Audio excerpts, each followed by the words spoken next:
Hi guys. Some of you who've seen some of my older videos could possibly think I'm about to totally contradict myself. And you may be going, well, Dave, you're a two-faced liar. I prefer to think of myself, instead of two-faced, as multifaceted. And I don't believe I'm going to completely contradict myself. I'm going to expand, clarify, things like that. Sounds better than completely contradict.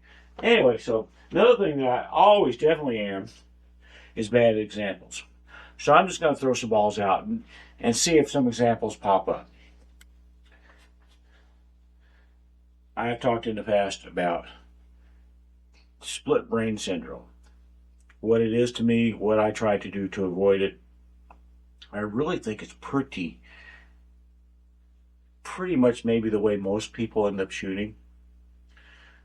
I'm going to shoot the 4 in the corner, send a cue ball here, and back out for the 5 in the same pocket. Easy examples, I understand. Like most of my videos, it's about the words. So most people, I believe, are like, well, I'll just make the damn 4 with bottom right, and I'll come around. Some people may try to put a little bit more thought into it, a little bit more effort into it. Well, they need to make sure they miss the 10 as they come around. Whatever it might be. But I think for the most part, it's still, got the 10 in my way, it's still make the 4 and come around. Sometimes I've had an issue with concentration to where I've got half my brain trying to make the 4 and the other half of my brain trying to make sure that I miss the 12 and come around for shape. And here I am just trying to make a shot, and I've got two halves of my brain that are, not really arguing with each other, but like fighting for supremacy.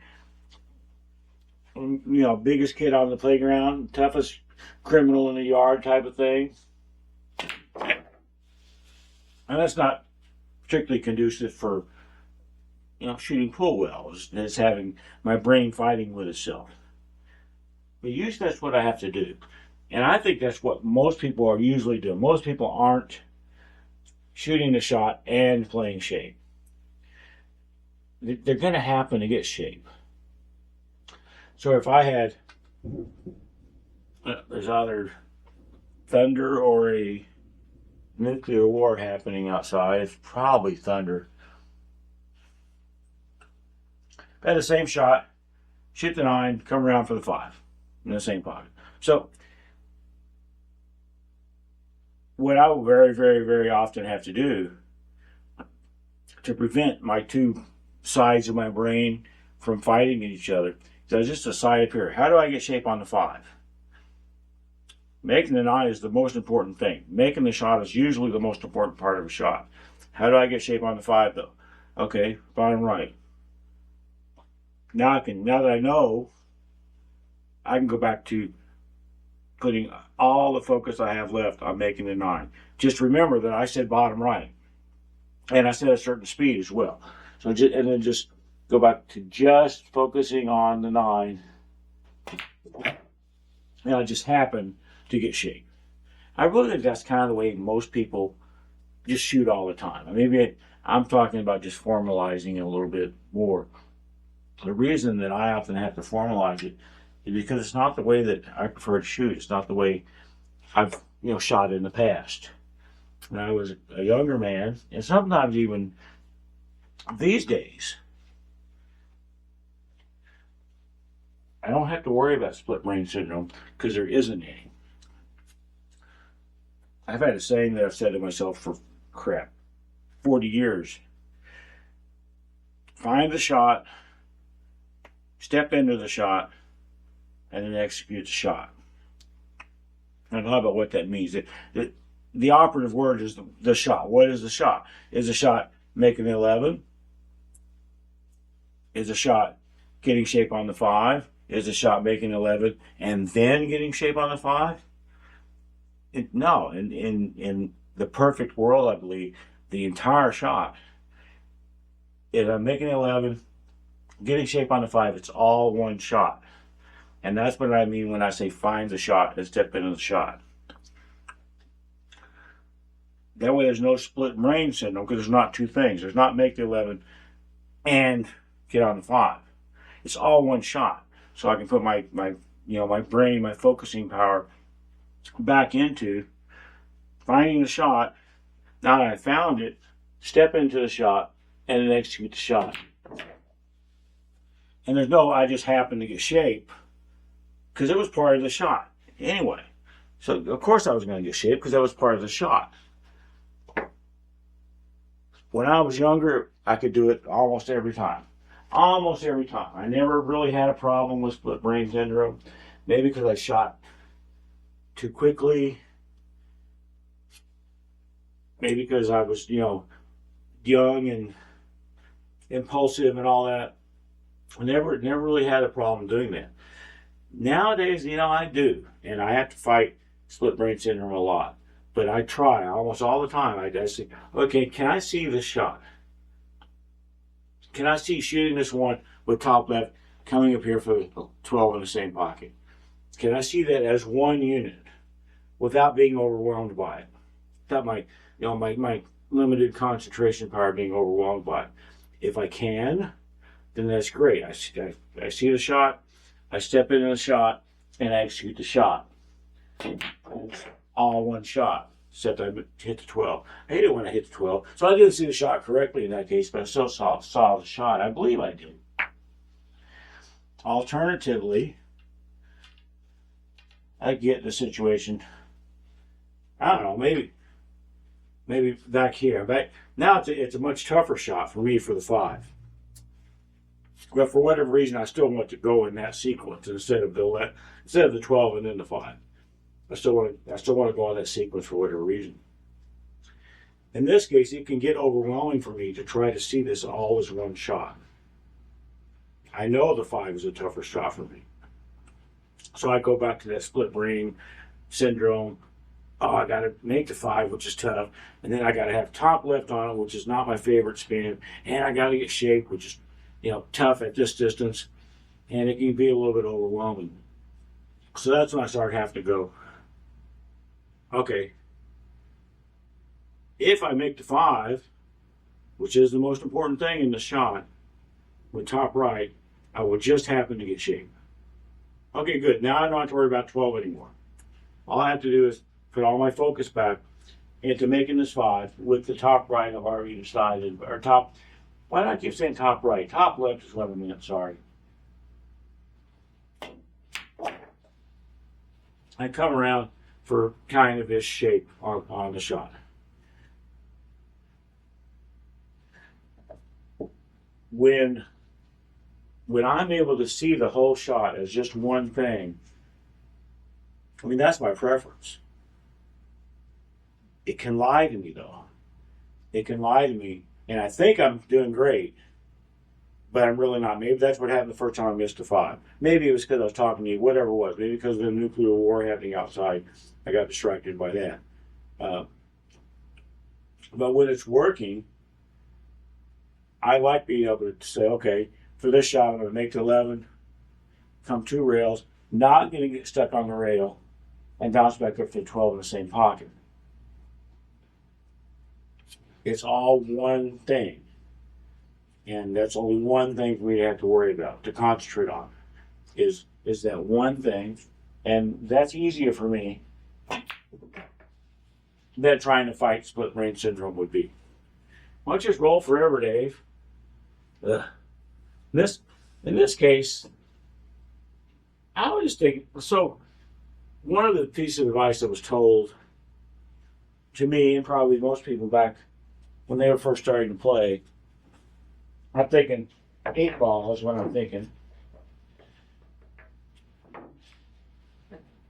Is there a told, hey, if you keep missing the 8,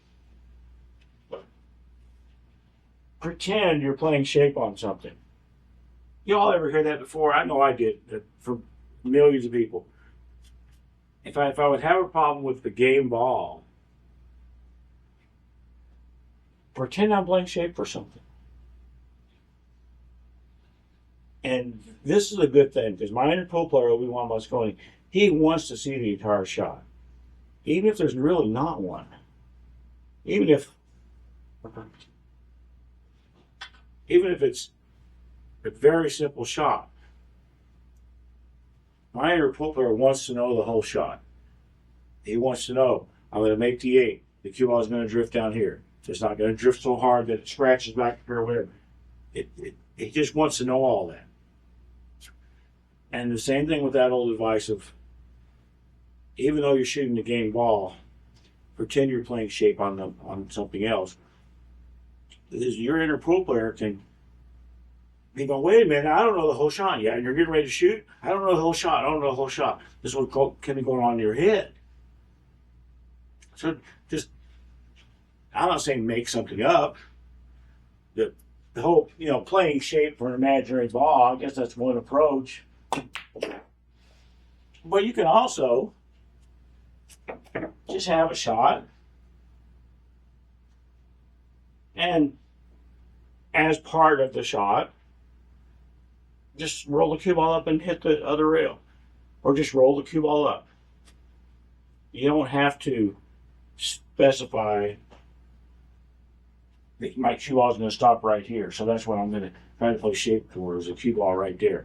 You don't have to do that. That can actually overcomplicate the shot and lead to split brain syndrome.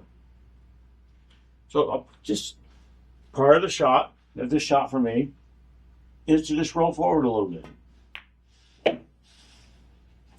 And it's fine. And my inner pool player was fine. He got to see the entire shot before I had to step into the shot and execute it.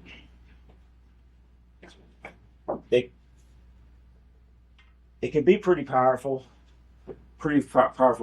mental visualization thing for me. I wish I could do it way more often. I wish I could do it as often as I used to be able to, but I can't, and I guess I'll learn to live with that. I'm going to try to bank the 1 this time. Send the cue ball around and not scratch. So where's the shot? Find the shot. Do I want to come in long with the cue ball? Do I want to come in short with the cue ball? I still want to make the 1, although that's a tough enough shot for me. If I decide, okay, I want to come in a little bit long, just try to find that shot where you bank the 1 and the cue ball hits that rail and about here and back up here. And just try to find that shot. Could be wrong, but it's something. And the inner pool player wants to see the entire shot. And then just get on it once you think you found it. And miss it, but whatever. I'm not going to shoot that shot again because that was a bad example. Because I think I've kind of made my point. If you can concentrate on every aspect of a shot, like distinctly, great. That's good for you. I can't do that hardly ever. If you can concentrate on the shot as one entity, as one single thing, I think that's better. And I know for me, that is a better way to do it. I just wish I could do it more often.